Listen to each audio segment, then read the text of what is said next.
Science లేకుంటే మనం ఏం ఊహించుకోలేం. సైంటిఫిక్ టెంపర్ కానీ హేతువాద దృక్పథంతో ఆలోచన కానీ లేకుంటే ఏ మానవుడు ముందుకెళ్ళలేడు. ప్రతి ఒక్కరు కూడా అందరికీ సైన్స్ పరంగానే సైంటిఫిక్గానే ఆలోచించి తమ అభివృద్ధిలో భాగస్వాములై ముందుకెళ్తూ ఉంటారు. అభివృద్ధికి కీలకమైంది హేతుబద్ధ ఆలోచన, సైంటిఫిక్ టెంపర్. ముఖ్యంగా 600 ప్రదర్శనలు వచ్చాయని చెప్పారు. నేను ఈ సందర్భంగా కోరేది ఏంటంటే విద్యార్థులందరికీ, దూరంగా ఉన్న వాళ్ళు కూడా వినాలి, టీచర్స్ అందరికీ కూడా తెలియజేసేది, మీరందరూ కూడా తప్పనిసరిగా ఒకరు తెచ్చిన ప్రదర్శన ఇంకొకరు చూసి ఎన్ని రకాల ప్రదర్శనలు వచ్చినాయి, అంటే సమగ్ర వ్యవసాయం అంటే ఏంది, టెక్నాలజీలో అభివృద్ధి ఏమొస్తుంది, అభివృద్ధి అనేది నికరంగా ముందుకు ఎలా పోవాలి, వీటన్నిటినీ కూడా పరస్పరం అభివృద్ధి అర్థం చేసుకుంటేనే సైన్స్ ఎగ్జిబిషన్ యొక్క అంతిమ లక్ష్యం నెరవేరుతుంది. ఆ లక్ష్యం నెరవేరడానికి ఈ 2.5 రోజుల కాలాన్ని సమన్వయం చేసుకోవాలని, అదేవిధంగా ఉపాధ్యాయ సంఘ నాయకులందరూ కూడా ఈ ఎగ్జిబిషన్లో వస్తున్న ఎగ్జిబిట్స్ని కూడా వారు కూడా పరిశీలించి ఎట్లా దీన్ని శాస్త్రీయ ఆలోచనను, శాస్త్రీయ దృక్పథాన్ని మనం ముందుకు తీసుకుపోవాలో ఆలోచించాలి. ఇక్కడ ప్రాంగణానికి మంచి పేరు పెట్టారు, విక్రమ్ సారాభాయ్ అంబాలాల్ ప్రాంగణం అని. విక్రమ్ సారాభాయ్ చరిత్ర కనుక చదివితే ఎంత తక్కువ డబ్బుతోని, ఎంత తక్కువ వస్తువులతోని అంతరిక్ష పరిశోధనని భారతదేశాన్ని ఈనాడు ప్రపంచంలోనే 5వ స్థానంలోకి తీసుకొచ్చిన స్థితి వారి వారసులది. మనందరికీ తెలుసు, ఎప్పుడైనా శాస్త్రం అశాస్త్రీయం ఈ రెండు పొసగని, శాస్త్రం అభివృద్ధి చెందితే అశాస్త్రీయ అంశాలన్నీ పక్కకి వెళ్ళిపోతాయి. అశాస్త్రీయ అంశాలు పక్కకి వెళ్ళినప్పుడే అభివృద్ధి అందరికీ అందే అవకాశం ఉంటుంది. కానీ నేటి కాలంలో మాత్రం శాస్త్రం అశాస్త్రీయం సమన్వయంగా పోవాలని చూసిన కొంతమంది ఆలోచన ఉంది. అది మాత్రం సరైనది కాదు. దానివల్ల పెద్ద ప్రమాదం జరుగుద్ది. శాస్త్ర అభివృద్ధి వెనకబట్టు పట్టే అవకాశం ఉంది. శాస్త్ర అభివృద్ధిలో ప్రాంతీయాలు ఉంటాయి. ఈరోజు భద్రాద్రి కొత్తగూడెం జిల్లా గోదావరి వరదలు వస్తుంటాయి. మొన్న ఖమ్మం జిల్లాలో మున్నేరు వరద వచ్చింది.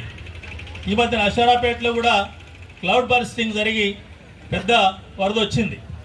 వీటన్నిటి కారణాలు ఏంటి, వీటి పరిష్కార మార్గాలు ఏంటి? పర్యావరణం కూడా ఒక లక్ష్యంగా ఉంది ఈ ఎగ్జిబిషన్లో. నేడు అత్యంత ప్రధానమైనది కూడా పర్యావరణం. మనమందరం, నేను అనేక సార్లు, నేను ఒక రిటైర్డ్ హై స్కూల్ హెడ్ మాస్టర్గా చెప్పేవాడిని, హెడ్ మాస్టర్గా ఉన్నప్పుడు. పిల్లలు బర్త్డే నాడు చాక్లెట్లు తెచ్చుకొని తిని గ్రౌండ్లో వేస్తారు. ఏకండి మీ పాకెట్లో వేసుకొని తెచ్చి డస్ట్బిన్ క్లాస్ రూమ్లో వేయండి అనేది కూడా నేర్పవచ్చు. కిటికీల పక్కన చాలా రకాల వేస్టేజ్ ఉంటుంది, లేకుండా చేయొచ్చు. అంటే చిన్న దగ్గర నుంచి అత్యధికమైనవి. ఈరోజు మనకు థర్మల్ పవర్తోనే మనం ఎక్కువగా విద్యుత్ వినియోగిస్తున్నాం. దానివల్ల అత్యధిక వర్షాలు పడేది ఇక్కడనే, అత్యధిక చెట్లు ఉన్నది ఇక్కడనే, అత్యధిక ఉష్ణోగ్రతలు నమోదయ్యేది కూడా ఈ ప్రాంతం ఉంది. ఇవన్నీ విభిన్నమైనవి. దీన్ని ఎట్లా పరిష్కారం చేయాలి అంటే గ్రీన్ ఎనర్జీ, అంటే సోలార్ ఎనర్జీ. కానీ సోలార్ ఎనర్జీకి పోదామంటే లిథియం, ఈనాడు వాడుతున్నది లిథియం బ్యాటరీస్.